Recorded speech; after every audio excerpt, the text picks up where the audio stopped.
Amira Dlamini was sketching new designs in her small Durban studio when her phone buzzed close to midnight. The name on the screen made her pause.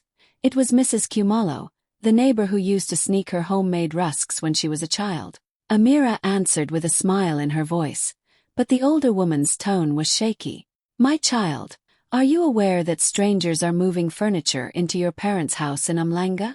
The words hit Amira like cold water. Her heart raced as she stood up from her desk. "Moving furniture? Into our house?" she asked, gripping the phone tighter. Mrs. Kumalo lowered her voice. "Yes, tonight. Trucks, men carrying boxes. I thought you should know." Amira's mind spun. That house wasn't just bricks. It was where her late grandmother taught her to sew, where the mango trees her father planted still leaned toward the sea breeze. Without thinking, she dialed her parents. Her mother answered on the second ring, cheerful but too quick. "Mama, what's happening at the house? Why are strangers there?" There was a pause. Then her father's voice came on, firm and heavy. "Amira, it's late. Trust the family's decision. Everything is under control." "What decision?" "Baba, this is my childhood home," she pressed, her voice breaking. "Don't worry yourself," he said softly. Then the line went dead. Amira stared at the phone, her chest tight. Something was terribly wrong, and she knew she couldn't sleep until she found out the truth. Amira sat on the edge of her bed, phone still in her hand, but her mind was far away from her small Durban apartment. Memories of the Umhlanga house rose like waves, flooding her with smells, colors, and sounds that felt more real than the present. She could almost hear the creak of the old wooden hallway, the one she and her grandmother used as their secret art studio. She was 8 when Gogo handed her a small paintbrush for the first time. "These walls must always tell our story," Gogo had said, her soft hands guiding Amira's little fingers as they painted swirling flowers and bright birds across the pale cream plaster. They laughed when paint splattered on their clothes, and Gogo always ended the night with a gentle hug, whispering, "Our love will live in these walls, no matter what happens." Outside, the mango trees her father planted stood like quiet guardians of those memories. Amira remembered being 12, kneeling in the warm earth with Baba as they pressed the tiny seedlings into the soil. "These trees will grow with you," he told her, wiping dirt from her cheek. "One day you'll sit under their shade and tell your children our family stories." Every spring, the sweet smell of mango blossoms filled the air, and Amira felt like the house itself was alive, breathing along with them. But the house wasn't just a place of childhood joy, it carried the weight of sacrifice. When Amira was in university, her parents struggled with crushing debts. They never asked her for money, but she could hear the worry in their late-night whispers and see it in the way her mother held the unpaid bills. Amira worked extra shifts at a cafe, designed small clothing pieces for local markets, and quietly funneled every spare rand into the mortgage. She never told anyone, not even her closest friends. While her classmates spent weekends partying, Amira spent them folding clothes, balancing accounts, and taking sketch orders late into the night. She told herself it was worth it because every payment meant her family kept the home that held their laughter and their history. She remembered the exact day she made her final secret payment, sliding the money across the bank counter with trembling hands. She had smiled through her exhaustion, imagining her parents' relief when the debt finally disappeared. They never knew how much of her youth she traded for those walls, how many dreams she put on hold so the house would stay theirs. Now, sitting alone in her apartment, the thought of strangers walking through those rooms made her stomach twist. Could her parents really let it go? Did they forget the murals in the hallway, the trees in the garden, the sacrifices she buried in silence? Amira closed her eyes, gripping her phone until her knuckles ached. That house was not just a building. It was her childhood, her love, her sweat, her grandmother's blessing. And someone was trying to erase it all. The next morning, Amira drove to Umhlanga with her heart pounding the whole way. The highway blurred past her as she gripped the steering wheel, barely noticing the bright blue of the ocean to her left. Every kilometer felt heavier, her chest tight with a mix of fear and anger. She hadn't slept all night, replaying her parents' short, cold words. Trust the family's decision. What decision could possibly involve strangers moving furniture into the house that carried every piece of her soul? When she finally turned into the familiar street, her breath caught. The driveway she once used for bike races with her brother was now crowded with shiny moving trucks and men in uniforms carrying boxes. Pieces of her childhood, chairs, framed pictures, even the old hallway rug, were stacked carelessly near the gate. A brand new black SUV sat parked near the entrance, its polished surface reflecting the midday sun. Amira jumped out of her car before it even stopped completely. "Mama! Baba!" she called, her voice sharp and trembling. Jacob and Nandi stood near the front steps, dressed as if they were hosting a celebration. Beside them was a tall woman in a crisp white suit, a tablet in her manicured hands and a wide smile on her face. The flashy real estate agent looked more like she belonged at a high-end fashion event than in the middle of a family home. "Amira, my darling," Nandi said quickly, stepping forward as if to hug her, but Amira pulled back. "What is happening here?" she demanded, her eyes darting from the trucks to the agent. "Why are strangers moving our things?" Jacob cleared his throat, standing taller. "It's a profitable sale," he said with a proud, almost triumphant tone. "We finally sold the house." The offer was too good to refuse. Amira felt the ground tilt beneath her feet. "You sold the house." The words barely escaped her mouth. "Yes," Nandi said softly, but there was excitement in her eyes. "The money will help Loisy start his new business. It's an investment in the family's future." Amira turned sharply toward them, disbelief flashing in her eyes. "You sold Grandma's house to fund Loisy, without even telling me." Jacob's voice grew firm. "Your brother needs a strong start. Tradition calls for the family to support the son. You are independent, Amira. You have your career. You can build again." Amira shook her head, tears stinging her eyes. "Independent doesn't mean invisible, Baba. I sacrificed for this home. I helped pay for it. How could you make this decision without me?" The agent stepped in, smiling as if to smooth things over. "It's a wonderful opportunity," she said brightly. "Everyone will benefit in the end." But Amira wasn't listening anymore. Her gaze swept over the trucks, the men carrying away furniture she had polished as a child, and the mango trees swaying in the distance. It felt like someone was tearing her grandmother's blessing out of the soil while her parents stood there smiling. Amira stormed into the living room, her shoes squeaking against the polished wooden floor. The house smelled faintly of varnish and fresh flowers, a stark contrast to the tension thickening the air. Jacob and Nandi sat on the sofa, Nandi holding a cup of tea like nothing had happened, while Jacob's hands rested on his knees, his face set in that calm, authoritative expression Amira had always hated. "You sold it," Amira said, her voice sharp, cutting through the quiet. "You sold Grandma's house." "A house? How could you do this without even talking to me?" Jacob leaned back, eyes steady. "Amira, you need to understand something. Tradition, family duty. We invest in the son. Loisy needs a strong start. You have your life. You are independent. You are successful. This was never about ignoring you." "Independent." Amira's voice shook. "Independent doesn't mean I don't belong here. Don't you remember all those nights I worked extra hours just to keep the mortgage paid? Don't you remember me slipping my savings into the account without asking for a single thank you?" Her hands trembled as she gestured toward the walls, the hallway where she and Gogo had painted, the windows she had polished herself countless times. Nandi set her cup down carefully, reaching out, but Amira recoiled. "Sweetheart, we never meant to hurt you," Nandi said, voice soft but firm. "We just thought you're strong enough. You'll start over. The house. It was a financial decision. You understand that, don't you?" Amira's chest tightened.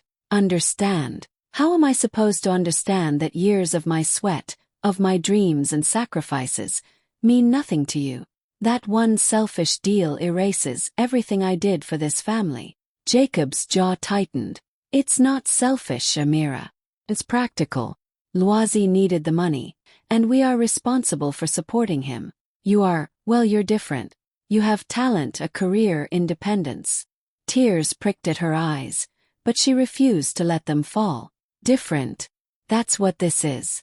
You treated me like I was expendable because I'm a woman, because I can earn money on my own. The house wasn't just a building. It was love. It was history. It was family. And you just erased it. Nandi's hands shook as she reached for hers again, but Amira pulled away. The air between them was thick, heavy with betrayal. She sank into a chair opposite them, her fingers clutching the edge of the cushion. She felt gutted, hollowed out, as if every memory of the house, the murals, the mango trees, the laughter and warmth, was being ripped from her. "I don't know how you could call this love," Amira whispered, voice breaking. "Years of sacrifice. Gone, just like that." Jacob opened his mouth, but Amira didn't wait for his words. She stood abruptly, pacing the room. Each step echoed in the walls that once held her childhood, mocking her. She realized in that moment that the fight was only beginning, and that she could no longer trust the people who were supposed to protect her home, her past, and her memories.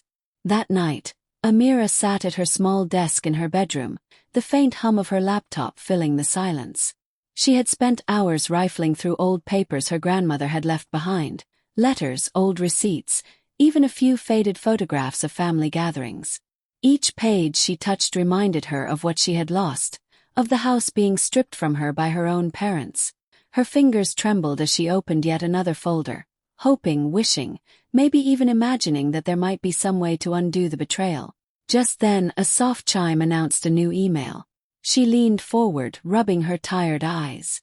The sender was unfamiliar, a law firm from Durban, the same firm that had handled Gogo's estate. Amira hesitated before clicking it open. The subject line read, "Important documents regarding the Dlamini family estate." Her heartbeat quickened. Inside the email was a PDF attachment and a brief note. "Dear Ms. Amira Dlamini, please find attached the scanned deed to the Umhlanga property, as per your grandmother's instructions. Ownership was legally transferred to you upon reaching the age of 21. Kindly contact us for any further assistance."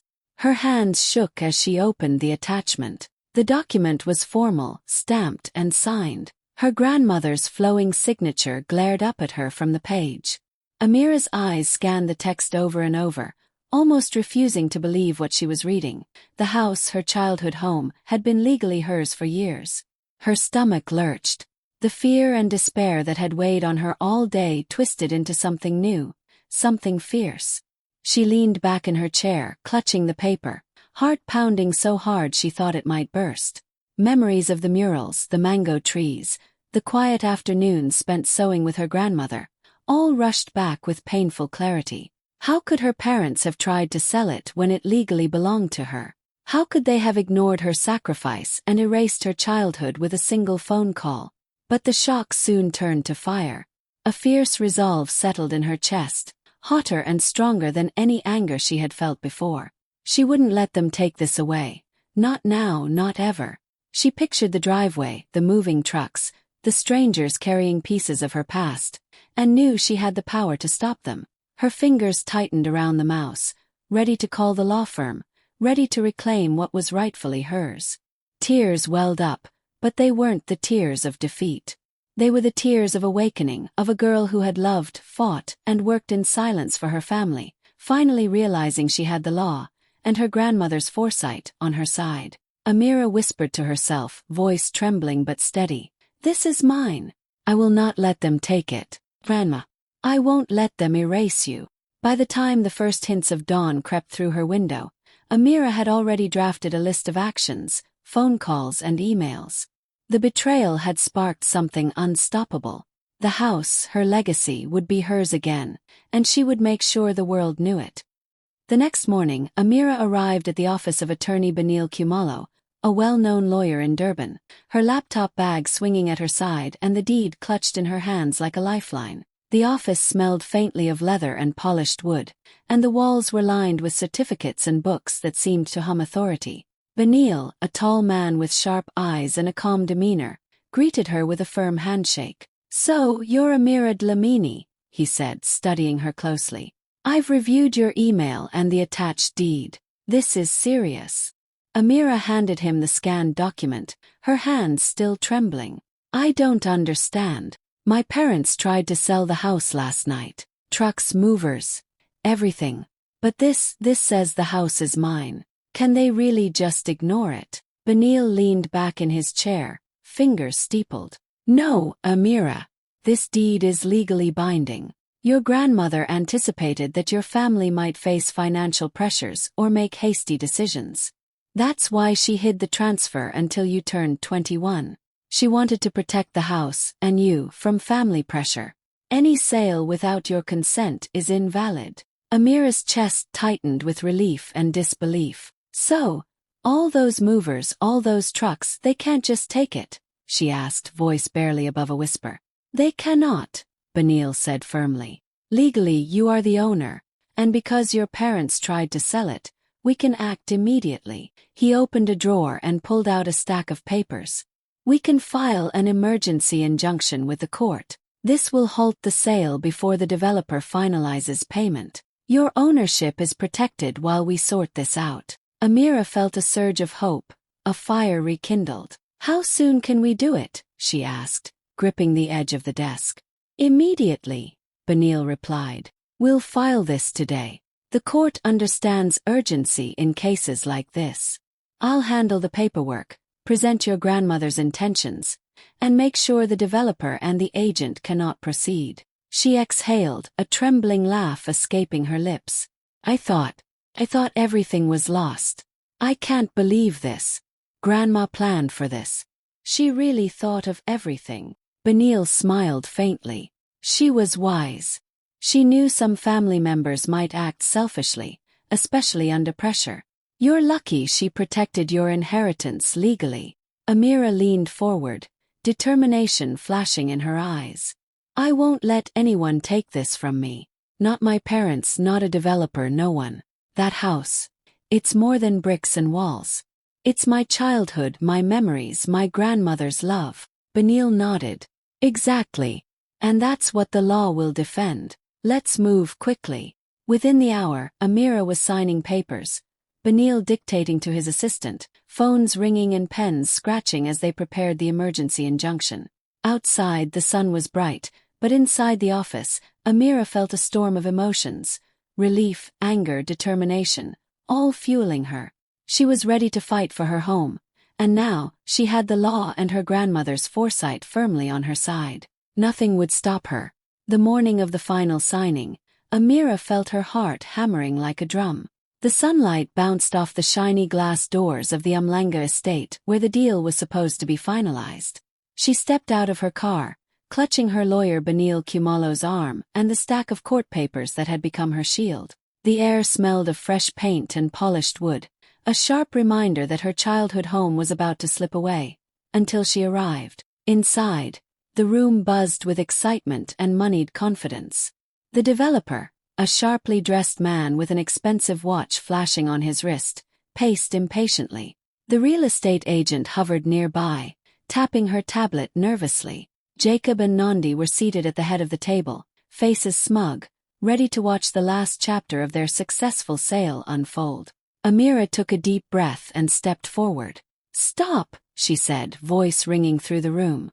All eyes turned to her. This house is mine. My grandmother legally transferred ownership to me when I turned 21. Any sale without my consent is invalid. The developer's face turned crimson. What is this nonsense? We've signed agreements, we've arranged payments. Benil stepped forward, placing the emergency court order on the table. The court has issued an injunction. No transactions can proceed. The sale is legally halted. He looked at Amira. You have every right to protect your property. The agent's polished smile faltered. But, this is highly irregular. Jacob leaned in, his voice low but sharp. Amira, think carefully. This is embarrassing. You don't need to humiliate your family like this. Amira squared her shoulders, refusing to be intimidated. Embarrassment? You mean exposing what you've tried to steal from me? No, Baba. I'm not backing down. This house isn't for sale, and it never will be without my permission. The developer slammed his hand on the table, sending papers flying. This is outrageous. I have lawyers' contracts. How is this legal? Benil held up the deed. Because it's legally yours. Your contracts are void because they were signed without the rightful owner's consent. Phones began flashing. Someone from the developer's team pulled out a phone to record, and soon Jacob's smugness and the developer's fury were caught in shaky video clips. Within minutes, whispers turned into notifications pinging across the city. The chaos, the shouting, the anger, the court order slapped onto the table, was being streamed and photographed from every angle. Amira felt a strange mixture of triumph and relief wash over her. The house that had been her sanctuary, her childhood, her grandmother's legacy, was safe for now. People in the hall glanced between the angry developer, the panicked agent, and her parents, who sat stiffly, finally realizing that Amira wasn't a child to be ignored or dismissed. By the time she left, videos were already circulating online. Comments poured in. People admired her courage, celebrated her victory, and debated tradition versus women's rights. Amira's phone buzzed constantly, but she didn't care. For the first time in days, she felt a spark of peace. Her home, her memories, her family's history, they were hers to protect. And she would. By the afternoon, the story of Amira Dlamini's showdown at her childhood home had exploded across social media. Within hours, local bloggers and news pages were posting headlines that read, "Daughter saves family home from parents' secret sale," and "Umlanga woman stops parents from selling grandma's house without consent." The clips from the heated signing ceremony, Jacob's smug face, the developer's rage, the court papers slapped on the table, went viral almost immediately. Amira watched from her small Durban apartment as notifications pinged non-stop. Tweets, Instagram posts, and Facebook shares flooded her screen. Hashtags like #house in her name, #grandma knew best, and #inheritance rights were trending nationwide. Some users celebrated her courage. Finally, a woman standing up for herself and her family legacy. Others debated heatedly, arguing about tradition versus women's rights. "Family duty doesn't mean erasing a daughter's inheritance," one comment read. Another said, "This is exactly why we need clear legal protection for women. Grandma knew best." The videos showed Amira walking into the room with determination, refusing to be intimidated by her own parents or the furious developer. People were captivated by her composure, the quiet fire in her eyes, and the way she refused to back down. Memes and GIFs began circulating. One showed her pointing at the court papers with the caption, "Not today, Baba." Another illustrated her grandmother's signature on the deed, calling it the ultimate plot twist. News outlets picked up the story, posting interviews and commentary. Local reporters called her a symbol of empowerment and a modern-day heroine standing up for her worth. Influencers praised her decisiveness, and lawyers used the story to discuss inheritance law and women's rights across South Africa. Even international pages shared the clips, celebrating the triumph of law and courage over secrecy and tradition. Amira felt a mixture of disbelief and pride. Her phone never stopped buzzing. Messages poured in from young women thanking her for standing up, telling her that her bravery inspired them to fight for their own rights. "I thought I was alone in this struggle," one message read. "You just gave me courage to claim what's mine." Despite the sudden attention, Amira remained grounded. She knew the story wasn't just about her. It was about countless young women whose voices were silenced, whose sacrifices went unnoticed. Her grandmother had protected the house for a reason, and now that protection was also a lesson for the world. Courage and clarity could triumph over secrecy and selfishness.